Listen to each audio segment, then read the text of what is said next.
الحمد لله رب العالمين دائم الأفضال عظيم النوال الصلاة والسلام على سيدنا محمد مولى بلال البدر المتعال صلى الله على نبي الأمي وعلى آله وصحبه خير صحب وآل. أما بعد، معاشر الحاضرين جماعة مسجد المهاجرين rahimakumullah. Kita masuk ke halaman 86. Sudah sampai 86. Berkenaan dengan sifat-sifat Allah Subhanahu wa taala. Jadi Allah Subhanahu wa taala memiliki sifat-sifat yang mulia. Dan kita semua sebagai makhluknya memiliki sifat-sifat yang kurang, ya. Jadi kaidah dalam memahami sifat-sifat Allah Subhanahu wa taala, kita harus meyakini bahwa segala macam sifat yang melekat kepada Allah Subhanahu wa taala itu sudah pasti sempurna, sudah pasti mulia, tidak mungkin ada cacatnya dan tidak mungkin ada kurangnya. Jadi mustahil sifat Allah Subhanahu wa taala itu ada kurangnya, mustahil. Kita harus pahami dulu kaidah ini. Sedangkan sifat-sifat yang melekat kepada makhluk, kepada manusia, itu sudah pasti ada kurangnya, sudah pasti tidak sempurna, sudah pasti tidak mulia, dan sudah pasti ada cacatnya. Nah, ini kita harus pahami kaidah ini. Sehingga dalam menamakan sifat-sifat Allah Subhanahu wa taala yang nanti mungkin sama, dari segi bahasanya sama. Allah memiliki sifat ini, manusia memiliki sifat ini. Sama dari segi penamaan dan segi bahasanya. Tapi berbeda dari segi hakikat, dari segi bentuk, dari segi keadaan. Kalau sifat-sifat yang melekat pada Allah sudah pasti sempurna, tidak mungkin ada kekurangan.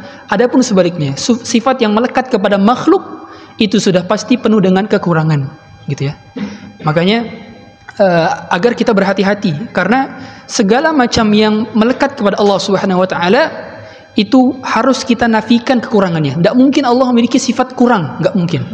Sedangkan manusia, makhluk selain daripada Allah Subhanahu wa taala sudah pasti memiliki sifat kekurangan, ya. Nah, inilah yang membedakan antara Al-Khaliq dengan Al-Makhluk. Al-Khaliq adalah yang menciptakan dan Al-Makhluk adalah yang diciptakan. Allah Subhanahu wa taala memiliki sifat dzatiyah dan fi'liyah. Dzatiyah dan fi'liyah. Dzatiyah ini adalah sifat yang melekat kepada Allah Subhanahu wa taala, dan sifat ini terus melekat kepada Allah Subhanahu wa taala. Adapun sifat fi'liyah adalah sifat yang berkenaan dengan perilaku Allah, perbuatan Allah, kehendak Allah. Jadi dibagi dua. Ada sifat yang melekat kepada Allah, ada sifat yang bersifat Allah berbuat. Kalau sifat yang melekat kepada Allah Subhanahu wa taala tidak mungkin dinafikan oleh kita dan tidak mungkin dinafikan oleh Allah Subhanahu wa taala. Adapun sifat yang bersifat fi'liyah, itu Allah Subhanahu wa taala memiliki kehendak untuk melakukannya atau tidak melakukannya. Ya. Allah memiliki kehendak untuk melakukannya atau tidak melakukannya. Ini dibagi dua, berdasarkan dzatiyah dan fi'liyah. Sifat yang berkenaan dengan dzatiyah, contohnya adalah wajah. Allah memiliki wajah. Allah memiliki wajah. Wa yabqa wajhu rabbika dzul jalali wal ikram. Atau dalam surat Rahman, kullu man 'alaiha fan wa yabqa wajhu rabbika dzul jalali wal ikram. Ini maknanya adalah seluruh nanti yang ada di alam semesta fana kecuali hanya Allah Subhanahu wa taala, hanya wajahnya saja. Kita tidak boleh menggambarkan bagaimana wajah Allah Subhanahu wa taala, dan tidak boleh pernah terbesitkan di otak kita, tidak boleh pernah terlintas dalam hati kita, dan tidak boleh terimajinasikan dalam bayangan kita, dalam deskripsi kita, tidak boleh. Sehingga yang mengetahui hakikat daripada wajah Allah Subhanahu wa taala pada saat ini hanyalah Allah Subhanahu wa taala saja. Sehingga di antara makhluknya terbatas dalam melihat kepada Allah Subhanahu wa taala, karena sebagaimana kata Nabi sallallahu alaihi wasallam, innakum lan taraw rabbakum hatta tamutu. Kalian tidak akan bisa pernah melihat Rabb kalian sampai kalian dimatikan dahulu, kemudian kalian hidup, baru kalian melihat Rabb kalian. Orang beriman bertemu dengan Allah Subhanahu wa taala, melihat wajah Allah Subhanahu wa taala dua kali. Yang pertama adalah ketika di hari kiamat, ketika Allah memulai persidangan. Yang kedua adalah ketika di surganya Allah Subhanahu wa taala. Jadi betapa indah wajah Allah Subhanahu wa taala. Allah Subhanahu wa taala yang menciptakan keindahan. Allah yang menciptakan keindahan. Keindahan di dalam surga. Yang keindahannya ma la ainun ra'at wa la udhunun sami'at wa la khatara ala qalbil bashar. Yang mana tidak pernah dilihat oleh mata, tidak pernah terdengar oleh telinga, dan tidak pernah terlintas dan terbersit dalam sanubari dalam kita. Itu makna daripada surga. Surga saja tidak mampu terdeskripsikan keindahannya dan keistimewaannya dan kemuliaan dan kesempurnaannya. Belum pernah ada seorang manusia pun yang bagaimana menggambarkan kecuali Rasulullah SAW. Ketika beliau masih hidup, beliau pernah melihat surga, beliau pernah melihat neraka, sehingga ketika beliau mendeskripsikan kepada para sahabat, ka'annama ra'yal ain, seolah-olah seperti beliau mendeskripsikan para sahabat itu seperti melihat depan mata mereka. Oleh karenanya keimanan mereka sangat tangguh sekali, karena yang menjadi gurunya adalah Rasulullah SAW. Tidak ada sahabat yang pernah mengantuk ketika Rasulullah SAW berkhutbah atau ketika Rasulullah ngajar di majelis ta'limnya. Tidak pernah ada. Karena ketika Rasulullah SAW menjelaskan tentang surga, wajahnya berseri-seri, wajahnya memesona. Ketika Rasulullah menjelaskan tentang neraka, wajahnya memerah, kemudian intonasinya meningkat. Itulah Rasulullah, maknanya memiliki style of teaching management atau style of education. Nabi SAW itu punya cara mengajar yang paling bagus, sehingga kalau ngajar seolah-olah audiens itu nggak akan pernah berkedip melihat penjelasan yang begitu memukau daripada beliau Sallallahu Alaihi Wasallam. Berkenaan dengan itu saja, surga saja itu indahnya tidak mampu terdeskripsikan, apalagi Allah Subhanahu Wa Taala yang menciptakan keindahan itu, begitu ya. Sudah pasti maha indah sekali. Tapi kita tidak mampu menggambarkan sekarang karena otak kita terbatas. Perlengkapan kita, tools kita ini terbatas untuk menggambarkan betapa sempurnanya Allah Subhanahu wa taala. Seandainya ada kata yang lebih sempurna daripada kata sempurna untuk menggambarkan kesempurnaan Allah Subhanahu wa taala, pasti akan kita gunakan kata itu. Saking sempurnanya Allah Subhanahu wa taala. Nah, di antara makna daripada wajah ini adalah wajah sebagai hakikat, tetapi kita tidak boleh mendeskripsikan lagi-lagi ya. Berarti wajah secara bahasa ya wajah, maknanya wajah seperti yang difahami oleh orang Arab, dan orang Arab ini adalah orang Arab yang ketika bahasa Arab Al-Quran turun kepada mereka. Ini para sahabat. Para sahabat ketika memaknai wajhun ya wajah secara harfiah, bahasa Indonesia pun wajah begitu ya. Kemudian Allah memiliki sifat dzatiyah berupa kedua tangan. Allah memiliki kedua tangan. Bal yadahu mabsutatan. Allah katakan dalam Quran, dan kedua tangan Allah terbuka. Bal yadahu mabsutatan. Innaka lan tunfiqu nafaqatan tabtaghi biha wajha Allah illa ujirta 'alaiha. Ini juga berkenaan dengan Allah memiliki wajah dan Allah memiliki kedua tangan. Dalam hadis lain Nabi SAW berkata, yadullahi mal'a atau yaminullahi mal'a. Tangan Allah itu penuh dengan rahmat, penuh dengan segala macam rezeki yang akan diberikan dan dibagi-bagikan kepada makhluknya. La yaghiduha nafaqah. Tidak akan berkurang sedikit pun apa yang Allah miliki ketika dibagikan kepada seluruh makhluknya. Jadi perbendaharaan Allah, kekuasaan Allah, kekayaan Allah tidak akan pernah berkurang sedikit pun ketika Allah membagikan kepada makhluk-makhluknya. Nah, di sini kita tidak boleh membagaimanakan tangan Allah Subhanahu wa taala. Kita hanya dapat meyakini zahir lafaz dalam Quran. Siapa yang menetapkan Allah memiliki tangan? Allah sendiri dalam Quran. Bukan kita yang menetapkan. Sehingga kita wajib meyakini saja apa yang datang dalam nas, dalam Al-Quran dan hadis. Selesai. Tanpa perlu memikirkan, tanpa perlu membagaimanakan, dan tanpa perlu mengimajinasikan. Begitu ya. Kemudian dari sini saja kita sudah banyak tahu bahwa banyak sekali ayat yang mana menjelaskan tentang Allah Subhanahu wa taala memiliki kedua tangan.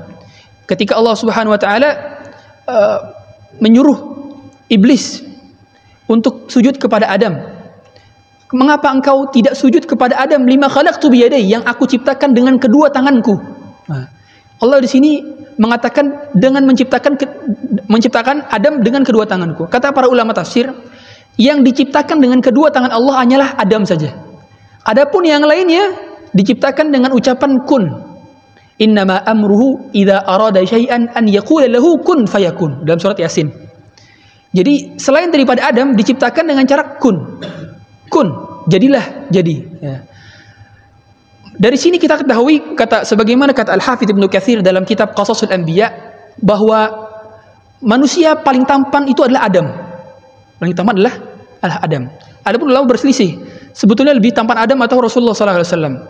Tetapi dari ketika Rasulullah Isra ke langit, ketika itu bertemu Adam dahulu. Adam itu di langit pertama, kemudian baru di langit kedua atau ketiga bertemu dengan Nabi Yusuf, atau langit keempat bertemu dengan Nabi Yusuf. Nah, ketika Rasulullah melihat Nabi Yusuf, kata Rasulullah ketika menggambarkan kepada sahabat, laqad u'tiya syatrul husni. Nabi Yusuf telah diberikan setengah kenampanan daripada bapaknya, yakni Adam alaihissalam. Syatrul husni. Sehingga para ulama khilaf, sebetulnya Nabi Yusuf ini setengah ketampanan manusia di seluruh dunia atau setengah ketampanan Adam alaihissalam. Ketika Adam disifati dengan ketampanan yang sangat-sangat tampan, maka itu wajar, karena yang menciptakan langsung adalah Allah Subhanahu wa taala dengan tangannya yang maha mulia. Begitu ya. Tetapi kita tidak bisa menggambarkan seperti apa Allah menciptakan, karena hanya Allah sendirilah yang tahu. Tabarakalladzi biyadihil mulk. Maha suci Allah yang berada di tangannya kerajaan. Banyak masih ayat-ayat lainnya yang mengatakan bahwa Allah Subhanahu wa taala memiliki tangan. Tetapi ketika ditakwilkan, ketika dipalingkan maknanya menjadi kekuasaan atau menjadi kehendak atau menjadi kekuatan, maka ini menjadi tidak pantas untuk ditetapkan kepada nama Allah Subhanahu wa taala, karena artinya akan beda-beda. Yang mana aku ciptakan dengan kekuatanku, yang mana aku ciptakan dengan kodratku, ini akan beda-beda artinya. Sehingga makna utuhnya tidak akan sama ketika diterapkan di ayat-ayat lain. Tidak akan cocok di ayat-ayat lain. Sebagai contoh, ketika diterapkan kekuatan kepada ayat bal yadahu mabsuutatan, kedua tangan Allah terbuka. Ketika dimasukkan, diganti makna daripada tangan, maknanya adalah kekuatan, dan kekuatan Allah yang dua itu terbuka, nggak masuk arti secara harfiahnya. Sehingga kita wajib menetapkan apa yang datang pada nas saja, mengimani saja tanpa menolaknya, tanpa membagaimanakan, tanpa memalingkan makna daripada makna yang lainnya. Itu makna daripada yad. Kemudian Allah Subhanahu wa taala juga memiliki sifat an-nafs, an-nafsi, diri atau jiwa. Ya, sebagaimana ketika Nabi Isa itu berkata kepada Allah Subhanahu wa taala, ketika Allah Subhanahu wa taala bertanya kepada Nabi Isa, wa idh qala Allah ya Isa ibn Maryam a anta qulta lin-nasi ittakhiduni wa ummi ilahaini min dunillah. Wahai Isa, apakah engkau berkata kepada kaummu bahwa engkau mengatakan aku adalah Tuhan dan ibuku juga Tuhan? Kemudian kata Nabi Isa, qala subhanaka ma yakunu li an aqula ma laysa li bihaq, in kuntu qultuhu faqad alimtah, ta'lamu ma fi nafsi wa la a'lamu ma fi nafsik. Maha suci Allah, tidak mungkin aku berkata demikian. Seandainya aku berkata pun engkau sudah mengetahui apa yang aku katakan. Ta'lamu ma fi nafsi wa la a'lamu ma fi nafsik. Kata Nabi Isa, sungguhnya engkau mengetahui apa yang ada pada diriku, sedangkan aku tidak mengetahui apa yang pada dirimu. Begitu kata Nabi Isa kepada Allah Subhanahu wa taala. Maknanya Allah juga memiliki sifat diri atau nafs, an-nafs. Secara bahasa Arab maknanya an-nafs. Tetapi lagi-lagi kita tidak boleh membagaimanakan, menyamakan, karena sudah pasti diri atau jiwanya Allah Subhanahu wa taala sudah pasti berbeda dengan jiwanya makhluk. Jiwa makhluk penuh dengan kekurangan, penuh dengan kehinaan, penuh dengan kerendahan. Sedangkan jiwa Allah Subhanahu wa taala penuh dengan kesempurnaan, kemuliaan, dan tidak mungkin ada kekurangan di dalamnya. Kemudian berkenaan dengan sifat daripada Allah Subhanahu wa taala, fi'liyah, sifat fi'liyah. Sifat fi'liyah adalah sifat yang berkenaan dengan kehendak Allah Subhanahu wa taala. Sebagaimana Allah Subhanahu wa taala memiliki sifat al-maji. Al-maji maknanya adalah datang. Wa jaa'a rabbuka wal malaku saffan saffa wa ji'a yawma idzin bi jahannam, dan seterusnya. Allah Subhanahu wa taala mengatakan bahwa dirinya akan datang ketika nanti di padang mahsyar manusia dikumpulkan seluruhnya. Kita akan dikumpulkan tanpa alas kaki, tanpa ada satu helai sedikit pun benang yang berada di tubuh kita. Dan kita akan berdiri melihat ke langit dengan mata telanjang, kemudian kita melihat matahari yang jaraknya 1 mil di atas kepala, keringat kita bercucuran, dan seluruh orang akan berkeringat sesuai dengan kadar amalnya. Ada yang berkeringat sampai kakinya, ada yang berkeringat sampai lututnya, ada yang berkeringat sampai badannya, ada yang berkeringat sampai mata, bahkan menutupi mata. Dan pada saat itu kita dikumpulkan berapa lama? 50.000 tahun sebelum Allah memulai persidangan. Seluruh manusia nanti akan mengunjungi setiap nabi dan rasul. Mereka ke Nabi Adam, mereka ke Nabi Nuh, mereka ke Nabi Ibrahim, mereka ke Nabi Musa, mereka ke Nabi Isa. Tapi mereka menolak semuanya untuk meminta kepada Allah segera mulai persidangan. Tetapi ketika mereka meminta kepada Rasulullah SAW, maka Rasulullah SAW beliaulah yang paling berhak untuk mendapatkan syafa'atul uzma. Mengapa di sini Allah Subhanahu wa taala tidak langsung saja mulai persidangan? Mengapa harus melalui perantara syafaat dulu?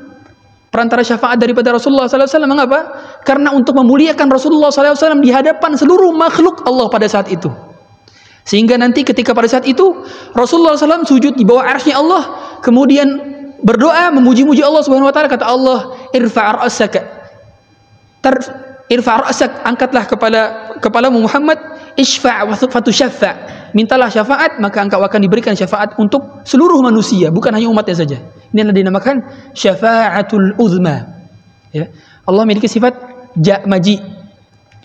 Kemudian banyak daripada ayat-ayat ini yang mengatakan juga Allah memiliki sifat datang. Ya. Hal yanzuruna illa ayyatiyahumullah. Apakah mereka akan melihat bahwa Allah akan datang kepada mereka? Ini maknanya bahwa Allah memiliki sifat fi'liyah, sifat kehendak datang. Mana fi'liyah tadi sebagaimana kita ketahui, bebas bagi Allah. Allah mau datang, mau tidak terserah Allah. Dan kita tidak tahu bagaimana caranya datangnya Allah, dan tidak perlu mengetahui tentang suatu hal yang tidak perlu kita ketahui. Jadi memang terkadang satu hal yang di luar akal kita itu ketika kita berusaha untuk mencarinya, kita akan pusing sendiri.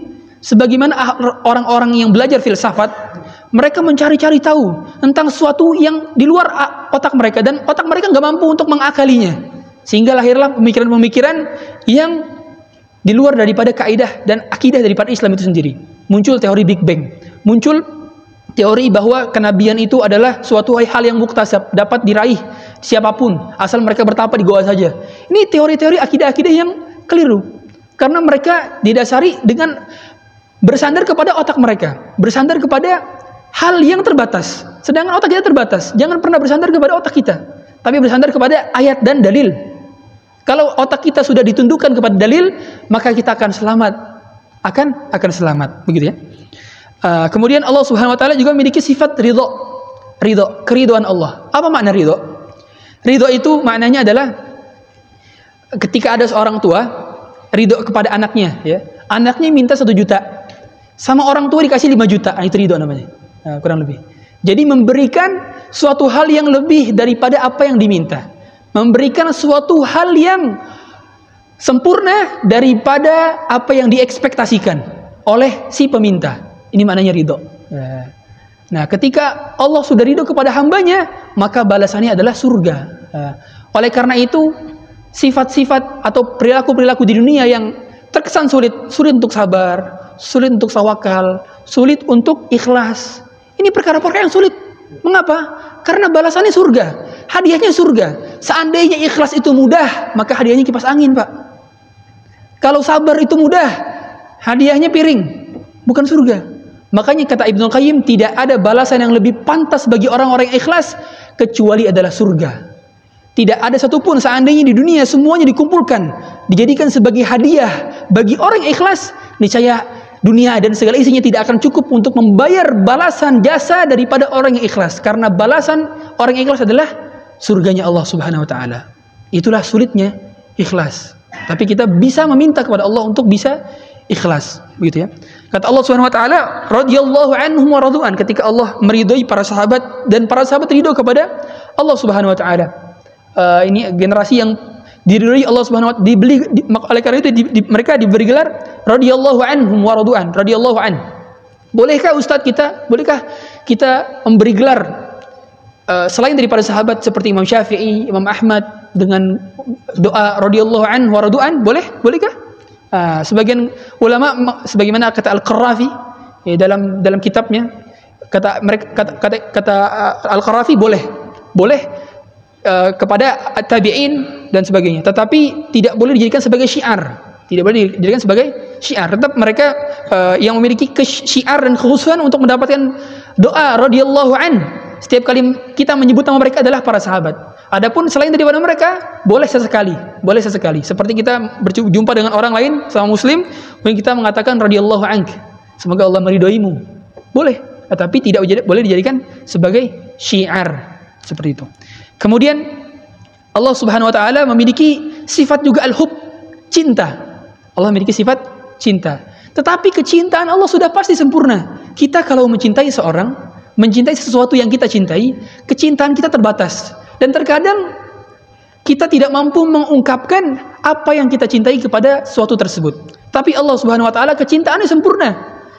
Kecintaan Allah sempurna dan sangat berbeda dengan kecintaan makhluknya yang penuh dengan kekurangan, penuh dengan kehinaan, penuh dengan kerendahan. Adapun Allah cintanya sempurna dan maha mulia. Allah mengatakan yuhibbuhum wa yuhibbunah. Allah mencintai mereka dan mereka pun mencintai Allah Subhanahu wa taala. Ketika Rasulullah SAW juga memberi bendera kepada Ali bin Abi Thalib ketika itu ingin perang Ahzab, kemudian kata Rasulullah SAW, la'utiyanna rayata ghadan rajulan yuhibbullaha wa rasulah wa yuhibbuhullahu wa rasuluh. Saya akan berikan bendera ini kepada seseorang lelaki yang mana dia mencintai Allah dan Rasulnya, dan Allah dan Rasulnya mencintai dia.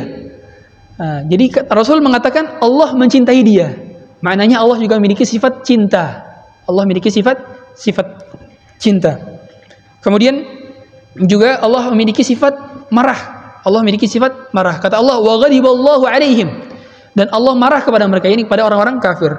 Allah juga mengatakan al-maghdubi alaihim dalam surat Al-Fatihah. Wa ghairil maghdubi alaihim waladdallin. Al-maghdubi alaihim siapa? Ya, Yahudi. Kemudian dalin, Nasrani, ya. Maghdubi alaihim artinya orang-orang yang mendapatkan kemarahan daripada Allah Subhanahu wa taala. Tandanya Allah memiliki sifat marah. Tetapi marahnya Allah tentu atas dasar atas hikmah. Dan selalu diliputi dengan kemuliaan, ya. Jadi jangan deskripsikan marah itu suatu hal yang buruk bagi Allah, enggak. Kita hanya mensifati yang baik-baik bagi Allah Subhanahu wa taala, ya. Jadi tidak mungkin sifat marahnya Allah itu buruk, enggak mungkin. Jadi sifat Allah yang memiliki nama al-ghadab maknanya adalah baik bagi Allah dan selalu sempurna bagi Allah. Adapun ketika al-ghadab itu, sifat marah itu terlekat pada makhluk, sudah pasti ada jeleknya. Meskipun di sisi lain terkadang makhluk juga ketika marah ada hal positifnya, tapi terkadang juga ada dampak-dampak negatifnya. Sedangkan marahnya Allah sudah pasti sempurna, tidak ada kurangnya, tidak ada cacatnya. Paham sini ya? Jadi jangan sampai lagi kita mengatakan, oh Allah kan punya sifat marah, kalau gitu Allah punya sifat buruk dong. Enggak. Ketika tadi lagi kembali ke kaidah asal, sifat yang melekat pada Allah sudah pasti tidak ada kekurangannya, gitu ya. Sudah pasti tidak ada kekurangannya. Allah juga katakan wa ghadiballahu alaihim wa la'anah. Allah marah kepada mereka dan Allah melaknat mereka. Kemudian Allah Subhanahu wa taala juga memiliki nama as-sakhat. As-sakhat yakni murka. Bi annahum ittaba'u ma askhata Allah. Allah murka kepada mereka. Dan kemurkaan Allah lagi-lagi disebabkan karena perilaku makhluknya, bukan semata-mata karena Allah murka kepada makhluknya tanpa ada alasan yang jelas. Nah, makanya di antara doa Nabi sallallahu alaihi wasallam adalah Allahumma inni a'udzubika biridhaka min sakhatik wa bi mu'afatika min 'uqubatik. Aku berlindung kepada Engkau agar mendapatkan ridhamu, dan aku berlindung dari kemurkaanmu, dan aku minta pemaafanmu dari hukumanmu. Ya, ini di antara doa-doa Nabi sallallahu alaihi wasallam yang mulia. Oleh karena itu, sebaik-baik doa adalah doanya Nabi sallallahu alaihi wasallam. Makanya hendaknya kita punya buku doa dan kita hafalkan tuh doa-doa. Karena sebaik-baik apapun kata yang kita gunakan dengan bahasa kita untuk mengungkapkan doa-doa itu, niscaya kata-kata itu tidak akan mampu menandingi doa-doa yang sudah pernah terlafazkan dan pernah dikeluarkan melalui lisan Rasulullah sallallahu alaihi wasallam. Karena doa Nabi sallallahu alaihi wasallam itu jawami'ul kalim. Lafaznya singkat, padat, jelas, dan syarat akan makna. Ya, makanya doa yang paling mencakup seluruhnya adalah doa sapu jagat. Rabbana atina fid dunya hasanah wa fil akhirati hasanah wa qina adzabannar. Ini sudah mencakup semuanya. Seandainya manusia bingung untuk doa apa kepada Allah Subhanahu wa taala, kemudian dia mengucapkan doa ini saja, maka segala macam permintaannya itu sudah cukup ke sana, ya. Makanya saya sering katakan, ketika kita berdoa kepada Allah Subhanahu wa taala, kita ini bukan sedang memberitahu Allah, bukan. Allah sudah tahu apa yang kita inginkan. Tapi ketika kita berdoa, kita ingin menunjukkan bahwa kehinaan kita, kerendahan kita kepada Allah Subhanahu wa taala. Kemudian Allah menurunkan rahmatnya, Allah menurunkan ridhonya, Allah menurunkan cintanya, sehingga Allah memberikan sesuatu yang terbaik untuk kita. Begitu ya. Kemudian Allah Subhanahu wa taala memiliki sifat al-karahah, yakni membenci kekafiran, membenci kemunafikan, membenci kefasikan, sebagaimana kata Allah, walakin karihallahum bi'atsahum, dan Allah membenci keberangkatan mereka. Maksudnya apa? Ini asbabun nuzul daripada ayat ini adalah ketika itu orang-orang munafik tidak ingin ikut perang Tabuk, tidak ingin ikut perang Tabuk, yang mana perang Tabuk itu perang melawan Romawi, tentara Romawi, yang pada saat itu banyak sekali di kalangan orang-orang munafik yang tidak ikut, dan kalaupun ikut mereka buat kekacauan di sana. Maka kata Allah Subhanahu wa taala, lebih baik mereka enggak ikut saja. Walakin karihallahum bi'atsahum. Karena kalaupun mereka ikut, mereka akan buat desas-desus di tengah-tengah prajurit kaum muslimin, sehingga mereka akan menakut-nakuti, kemudian akan membuat tawakal mereka kurang karena mereka tidak ada keimanan dalam hati mereka. Kita lanjut ke dalam halaman 101 berkenaan dengan hadis pada sifat-sifat Allah Subhanahu wa taala. Kalau tadi berkenaan dengan ayat-ayat Allah Subhanahu wa taala, adapun pada hadis-hadis Rasulullah sallallahu alaihi wasallam, di antaranya Allah memiliki sifat nuzul. Nuzul maknanya turun. Yanzilu Rabbuna tabaraka wa taala ila sama'id dunya. Allah turun setiap sepertiga malam terakhir, hina yabqa thuluthul lailil akhir. Fayaqul hal min du'ain faujibu lah, hal min mustaghfirin faaghfiru lah, hal min su'alin fa'utiya su'lah. Apakah ada yang meminta pasti aku akan berikan, apakah ada yang berdoa pasti akan aku ijabah, dan siapa ada yang memohon ampun pasti akan aku ampunkan. Dan itulah kata Allah Subhanahu wa taala ketika Allah Subhanahu wa taala turun di langit dunia. Nah, dari sini kita wajib mengetahui bahwa Allah memiliki sifat turun, tetapi kita tidak ada yang tahu bagaimana turunnya, dan kita tidak boleh mengkonsekuensikan kepada Allah suatu hal yang mengkonsekuensikan kepada manusia. Contoh, jangan pernah terbesit dalam otak kita, oh, kalau Allah turun ke langit dunia berarti arsy kosong dong. Enggak.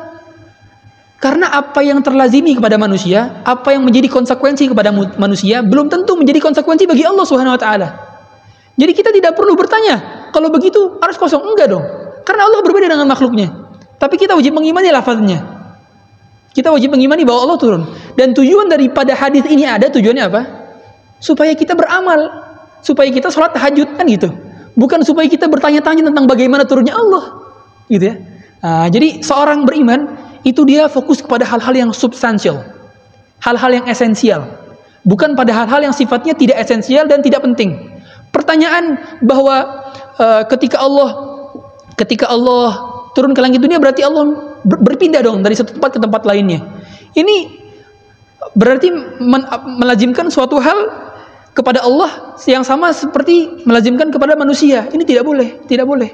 Karena apa-apa yang berkonsekuensi kepada manusia belum tentu berkonsekuensi kepada Allah Subhanahu wa taala, dan tidak mungkin berkonsekuensi pada Allah Subhanahu wa taala, karena Allah laisa kamitslihi syai'un wa huwas samiul basir. Tidak ada yang serupa, tidak ada yang pernah menandinginya, dan tidak ada yang bisa menyamai daripada Allah Subhanahu wa taala. Itu adalah sifat Allah Subhanahu wa taala yang mutlak, begitu ya. Kemudian Allah juga memiliki sifat takjub atau kagum, ya, sebagaimana kata Allah Subhanahu wa taala, bal ajibta wa yaskharun. Kemudian kata Nabi SAW juga, ya ajabu rabbuka minasyabil ladzi laysat lahu sabwah. Allah kagum kepada pemuda yang tidak mengikuti kecondongan hawa nafsunya. Ya, jadi di antara kelebihan utama orang yang masih muda dan dia taat kepada Allah, sering ke masjid, senang dengan kekajian, senang ketika lihat ceramah, senang berzikir, senang sholat malam, Allah puji, Allah takjub kepada mereka. Ya, karena kalau orang yang sudah tua, udah ubanan, kemudian mereka taat, wajar, karena memang sudah pada saatnya memang seperti itu. Tapi kalau anak muda, usia 20, 30, tapi mau taat kepada Allah Subhanahu wa taala dan fokus untuk taat kepada Allah Subhanahu wa taala sampai meninggal, maka Allah takjub kepada mereka. Oleh karenanya semurka-murkanya Allah memberikan murka kepada seorang manusia adalah asy-syaikhuz zani, yakni orang yang sudah tua renta tetapi masih menuruti hawa nafsunya.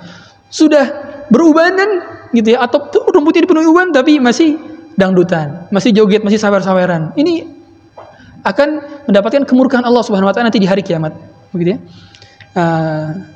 Makanya nanti Jangan tuh sawer-sawer ketika femget, ya. Jangan tuh. Saya udah wanti-wanti di sini. Ya, malu kalau kita ngaji tapi masih sidang dutan ntar. Ya. Kemudian Allah memiliki sifat tertawa. Ya, Allah memiliki sifat tertawa juga. Kata Nabi SAW, yadhakullahu ila rajulain. Allah tertawa kepada dua lelaki. Yadhakullahu ila rajulain yaqtul ahaduhum al-akhar fayadkhulanil jannah. Allah tertawa kepada orang lelaki yang kafir membunuh yang muslim. Kemudian yang muslim meninggal dunia, mati syahid. Kemudian yang kafir ini akhirnya masuk Islam, kemudian dia meninggal dan masuk surga. Ya, akhirnya dua-duanya masuk surga. Allah tertawa melihat keadaan mereka. Artinya meskipun kelihatan zahirnya mereka saling membunuh satu sama lain, ada pembunuh dan yang dibunuh, tetapi keduanya nanti bertemu kembali di surganya Allah Subhanahu wa taala. Ini bentuk daripada kekaguman Allah Subhanahu wa taala kepada mereka. Itulah maknanya kita tidak ada yang tahu ujung akhir hayat kita seperti apa. Kita tidak ada yang tahu. Dan jangan pernah menjamin keadaan dari kita seperti apa. Saya duduk di sini bukan berarti saya lebih mulia daripada antum sekalian. Dan antum duduk di sana bukan berarti antum lebih rendah daripada saya. Kita kedudukannya tidak ada yang tahu kecuali Allah Subhanahu wa taala. Tidak ada yang tahu siapa yang paling bertakwa, tidak ada yang tahu siapa yang paling banyak dosanya. Barangkali yang duduk di sini lebih banyak dosanya daripada hadirin sekalian. Ya. Oleh karena itu kita tidak tahu akhir hayat hidup kita kecuali kita memohon pertolongan kepada Allah Subhanahu wa taala dan berdoa sebagaimana doa Nabi SAW yang diriwayatkan oleh Ummu Salamah, ya muqallibal qulub, tsabbit qalbi ala dinika wa ta'atik. Kemudian Allah memiliki sifat fi'liyah istiwa bersemayam. Istiwa ini maknanya ada 4. Sebagaimana kata para salafus saleh, tafsir daripada istiwa, Ar-Rahman wal 'arsy istawa dalam surat At-Taha, ya. Makna daripada istiwa ada 4. Yang pertama adalah al-irtifa', yakni tinggi. Yang kedua adalah al-ulu juga bermakna tinggi. Kemudian as-su'ud itu menaiki, ya. Dan satu lagi itu namanya al-qu'ud atau intinya semua maknanya adalah tinggi dan bersemayam, ya, dan bersemayam. Satu lagi al-istiqrar, menetap, ya. Itu makna daripada istiwanya Allah Subhanahu wa taala. Dan arsy itu Allah kan beristiwa di arsy. Arsy secara bahasa Arab, secara arti bahasa Arab maknanya adalah singgasana yang khusus bagi raja.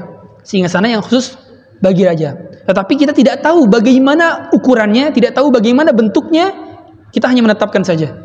Jadi tidak boleh diartikan lain selain daripada yang ditafsirkan oleh para salafus saleh. Kemudian makna kursi itu adalah pijakan kaki raja. Ya, pijakan kaki raja itu secara makna daripada kursi menurut bahasa Arab.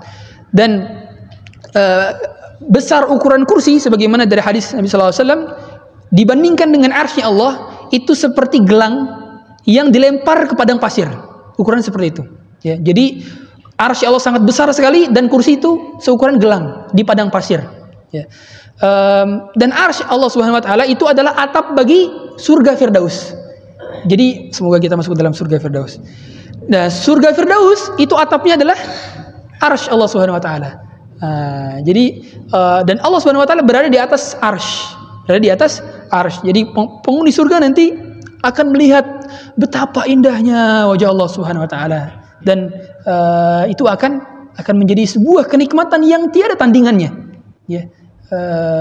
Itu kenikmatan tidak tandingannya. Oleh karena itu doa yang paling tinggi adalah doa meminta surga Firdaus, doa meminta dimasukkan ke dalam surga tanpa adab dan tanpa hisab, dan doa meminta untuk diperlihatkan dengan wajah Allah Subhanahu wa taala. Ini 3 doa yang hendaknya kita ucapkan ketika sujud, ya, karena sujud adalah posisi terdekat seorang hamba kepada Rabb-nya, seperti itu, ya. Demikian, kalau nggak salah sudah ya, alhamdulillah. Ya, jadi inti daripada kita belajar sifat-sifat nama Allah Subhanahu wa taala agar kita meyakini keagungan Allah Subhanahu wa taala, karena tak kenal maka tak sayang. Bagaimana mampu kita mencintai Allah Subhanahu wa taala kalau kita tidak mengenal Allah Subhanahu wa taala yang menciptakan kita, yang lebih menyayangi kita daripada orang tua kita, bahkan lebih mencintai kita daripada diri kita sendiri ketika mencintai diri kita. Subhanakallah bihamdik, asyhadu an la ilaha illa anta, astaghfiruka wa atubu ilaik. Ada pertanyaan ya? Assalamualaikum warahmatullahi wabarakatuh.